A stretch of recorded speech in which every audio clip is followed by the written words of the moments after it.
আমার বাসার ২০ পুটুলিটা বলিছে কি আম্মু মাংস খাবো। তো আর কি করার, ২০ পুটুলি যখন খাইতে চাইছে তখন তার মা কি আর রান্না না করে পারে।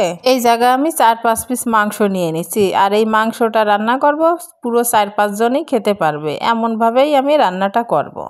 এখন কড়াইতে খানিকটা পানি ঢেলে দিলাম, আর এর ভিতরে দিয়ে দিলাম মাংসগুলো আর লবণ আর হলুদ। এরপর চুলাটা জাল ধরিয়ে ভালো করে মাংসগুলো একটু সেদ্ধ করে নেব, পানি যাতে শুকায় যায় এমনভাবে কিন্তু সেদ্ধ করতে হবে। আর সেদ্ধ করার পরে এইখানে আমি হাত দিয়ে মাংসগুলো ছাড়াই নিছি, আপনারা চাইলে কাঁটা চামচ দিয়েও ছাড়াই নিতে পারেন। বেশি কথা বাড়িয়ে কোনো লাভ নাই, চলে গেলাম এখন রান্নায়। এই জায়গায় একটা কড়াই নিছি, কড়াইতে খানিকটা পরিমাণ তেল দিয়ে দিচ্ছি। তেলটা যখন গরম হয়ে যাবে তখন দিয়ে দিবা কিছুটা জিরা, আর দিয়ে দিবা ১০-১২টা শুকনা মরিচ। এরপর ভালো করে ভেজে নিবা, আর জানলা দরজা খোলা রাখবা যাতে এই শুকনা মরিচের ভাজার গন্ধটা যাতে ঘরের ভিতর না থাকে। আর এখন দিয়ে দিলাম বেশি পরিমাণে পেঁয়াজ, প্রায় ১ কাপ পরিমাণে পেঁয়াজ কুচি। পেঁয়াজটা আমি লাল লাল করে ভেজে নেব। ওদিক দিয়ে আমার ২০ পুটুলি শুধু বসে রয়েছে, কোন সময় আম্মুর মাংস রান্না করা হবে আর তখন সেই মাংস দিয়েও ভাত খাবে। তো এইখানে দিয়ে দিলাম একটা তেজপাতা, পেঁয়াজের সাথে তেজপাতা ভালো করে ভেজে নেব। ব্লেন্ডারে বাইটে নিছিলাম ৪টা শুকনো মরিচ, ১ কর পরিমাণ আদা, আর ২ টেবিল চামচ রসুন। এখন দিয়ে দিচ্ছি পেঁয়াজের ভিতরে। এরপর খুব ভালোভাবে কষাই নেবা।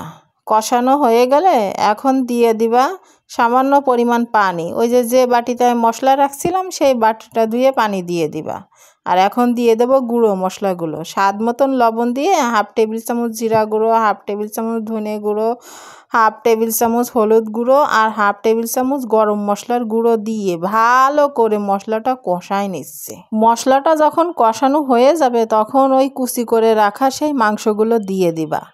এরপর খুব ভালোভাবে নাড়িয়ে চাড়িয়ে দিতে হবে। যত গোশের সাথে মশলা কষাতে পারবা ততই কিন্তু গোশটা খাতি স্বাদ হবে।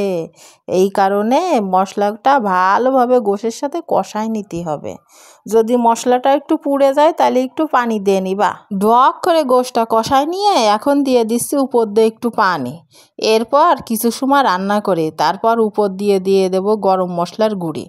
আর এত সুন্দর ঘিরান হইছে, ঘরে টিকা যাচ্ছে না ঘিরানের জ্বালায়। এইরাম করে যারে তুমি রাইন্দে খাওয়াতে পারবা সে বলবে বু আর একবার রাইন্দে দাও, কিরাম করে রান্না করিলে, খুব ভালো হয়েছিল। নেও উপর দিয়ে যখন এরম তেল তেল উঠে আসবে তখন কিন্তু নামাই ফেলাতেই হবে। খুব সুন্দর একটা রং হয়েছে, আর এই দেখো কত সুন্দর দেখা যাচ্ছে। তো চাই এখন রান্না টান্না করছি, এখন তো খাওয়ার দরকার। নিয়ে নিলাম প্লেটে সাইডে ভাত, আর ওই জায়গাতে একটু মাংস নিয়ে ডইলে যেই মুখের ভিতর দিলাম, এত স্বাদ লাগলো। আমি খাওয়ার আগে আমার ওই ২০ পুটুলিটারে খাওয়াই নিছি, তা না হইলে তো আমারে তাই শুটিং করতে দেবে না। নিয়ে নিলাম একটু মরিচ ডলে, ভাতের সাথে মরিচ ডলে নিয়ে এতটা যে স্বাদ লাগলো। খাতি খাতি বিদায় নিলাম। সবাই ভালো থাকবেন, আল্লাহ হাফেজ।